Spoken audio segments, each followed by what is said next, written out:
नमो बुद्धाय। आज हम विशाखा मिगार माता के बारे में जानेंगे।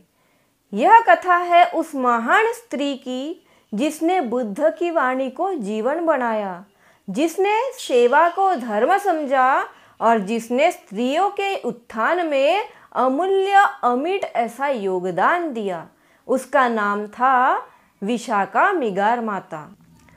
आज हम जानेंगे उसकी अद्भुत जीवन गाथा, एक ऐसी यात्रा जो श्रद्धा, संघर्ष और आत्मसमर्पण से भरी हुई थी। प्राचीन भारत की एक समृद्ध नगरी श्रावस्ती में एक प्रतिष्ठित सेठ रहता था। उसका नाम था धनंजय सेठ। वह धन और वैभव से भरा हुआ था, लेकिन उससे कहीं अधिक उसका हृदय उदार और करुणामय था। उसके पास में बहुत धन और वैभव था, लेकिन धन और वैभव होते हुए भी उसका जो हृदय था उदार और करुणामय से भरा हुआ था। एक दिन उसके घर पर एक कन्या का जन्म हुआ। सारा घर आनंद से झूम उठा।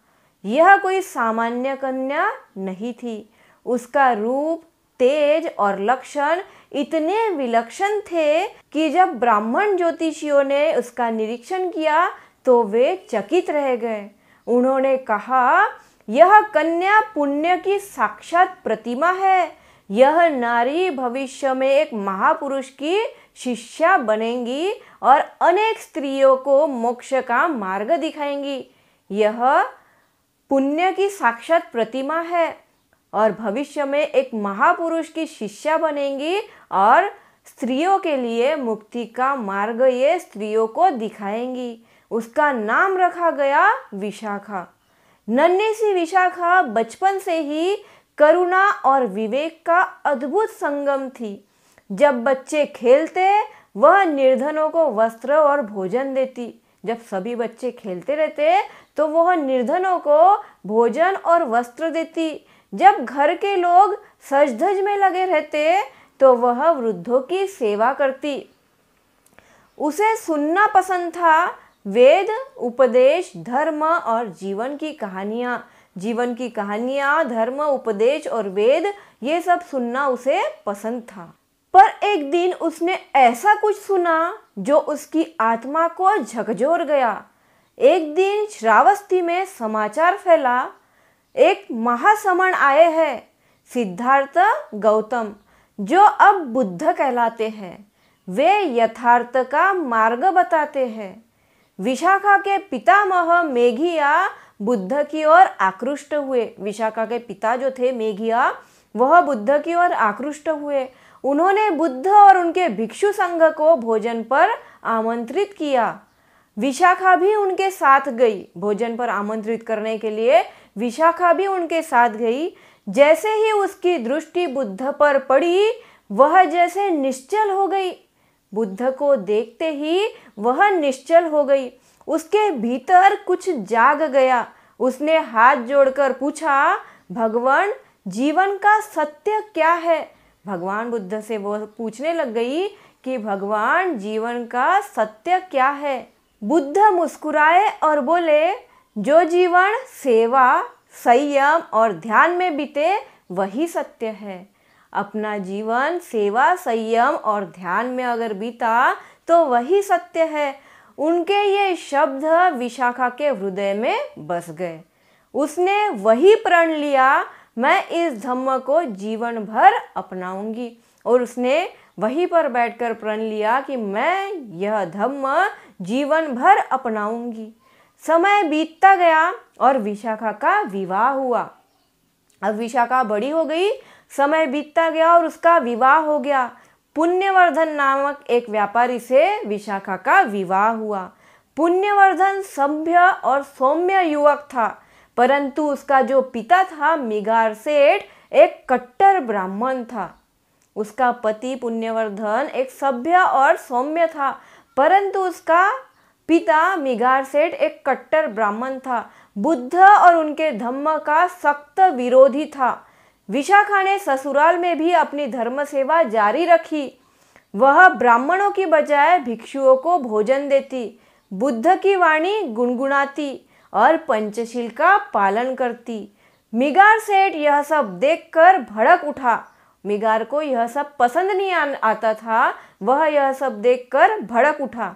मेरे घर में बुद्ध का नाम, यह असहनीय है।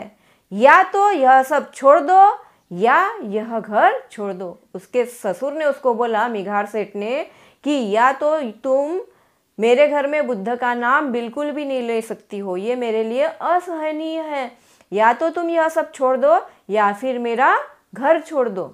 विशाखा बचपन से ही भिक्षुओं की सेवा और लोगों की सेवा, वृद्धों की सेवा करने में तत्पर थी। वह बचपन से ही सेवा करती थी, लेकिन जब वह ससुराल में आई तो उसे ये सब करने का अवसर ही नहीं मिलता था। फिर भी वह कैसे ना कैसे करके कोशिश करती थी कि मैं भिक्षुओं को भोजन दान दूं। उसकी बहुत इच्छा होती थी कि मैं मेरे घर में भिक्षुओं को आमंत्रित करूं भोजन दान के लिए, भोजन के लिए, परंतु उसके ससुर की वजह से वह कुछ नहीं कर पाती थी। एक दिन क्या हुआ कि उसके घर के सामने एक भिक्षु भिक्षाटन के लिए आए। इसके ससुर मिगार सेठ पहले से ही बुद्ध के बहुत कट्टर विरोधी थे।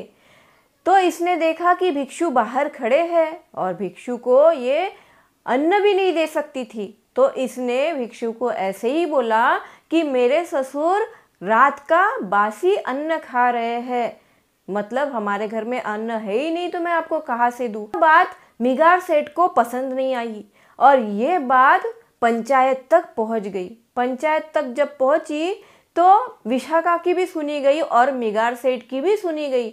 मिगार सेठ का कहना था कि मैं बासी भोजन जब नहीं खा रहा था तो इसने उस भिक्षु के सामने बोला ही क्यों कि मैं बासी भोजन खा रहा हूँ।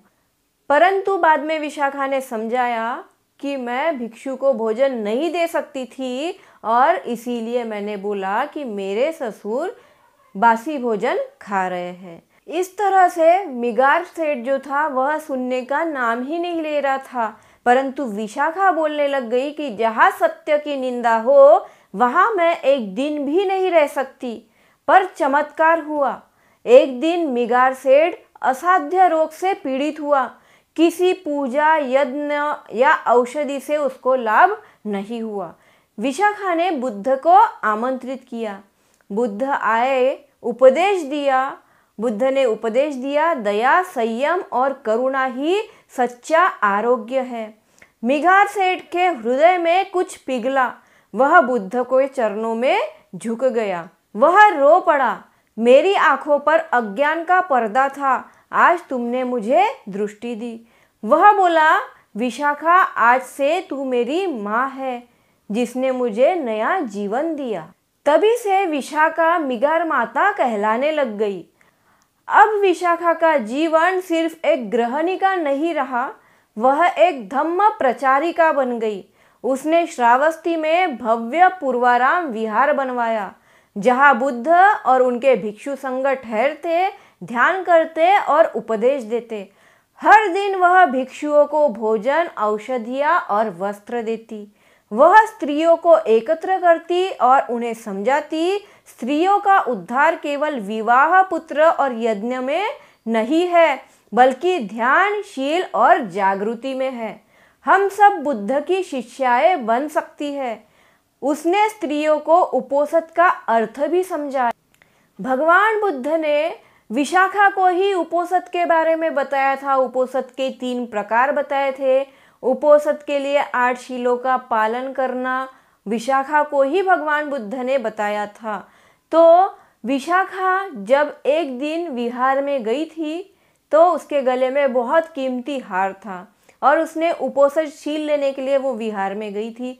अब जब अष्टशील रहता है तो उसमें 7वां शील जो रहता है उसमें अलंकार, आभूषण वगैरह उस दिन धारण नहीं करना होता है।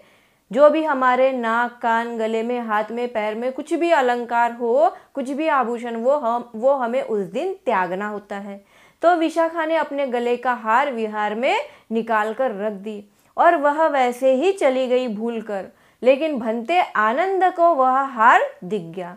भंते आनंद ने वह हार संभाल के रखा और जब विशाखा आए तो विशाखा को उन्होंने वह हार वापस दिया।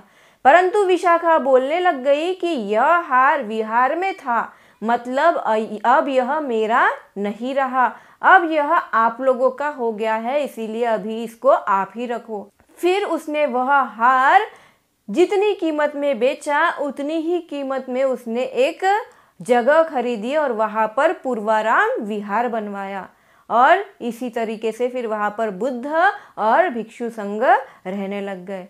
विशाखा खुद महीने में 4 उपोषत रखती थी और बाकी स्त्रियों को भी उपोषतशील का अर्थ समझाती थी, उन्हें पंचशील का अभ्यास करवाती थी। उनकी आत्मा में एक नई रोशनी विशाखा ने भर दी। बुद्ध ने स्वयं एक दिन कहा, विशाखा तुम उपासिकाओं की आदर्श हो। इस तरह से फिर विशाखा एक महा उपासिका बन गई। वर्ष बीतते गए, विशाखा अब वृद्ध हो चली थी, पर सेवा, श्रद्धा और धम्म में वह पहले से भी दृढ़ थी। एक दिन उसने सुना कि बुद्ध श्रावस्ती में है। वह कांपते शरीर से उनसे मिलने पहुंची। उसने बुद्ध से कहा, भगवान, मेरा शरीर अब साथ नहीं दे रहा, पर मन आज भी आपको शरण मांगता है। क्या मैं अगले जन्म में भी धम्म सेवा कर सकूंगी? बुद्ध मुस्कुराए और बोले, जहाँ करुणा, शील और ध्यान रहेगा वहाँ तुम मुझे पाओगी। तुम धम्म की दीपिका हो और यह दीप जलता रहेगा। कुछ दिन बाद ध्यानस्थ मुद्रा में बुद्ध की वाणी स्मरण करते हुए विशाखा मिगार माता ने अपने प्राण त्याग दिए। 120 साल की विशाखा मिगार माता थी और 120 साल की उम्र में उसने अपने प्राण त्याग दिए। और एक स्त्री कहती है, हम सब विशाखा की बेटियां हैं, धम्म की दीपक हमारे भीतर आज भी जल रही है। इस तरह से विशाखा ने अपने भी जीवन में उद्धार किया और बाकियों की स्त्रियों के जीवन में भी उद्धार किया। वह रोज 500 भिक्षुओं को भोजन दान देती थी, औषधियों का दान करती थी, उनकी सेवा करती थी। इस तरह से विशाखा ने अपना संपूर्ण जीवन धम्म में व्यतीत किया।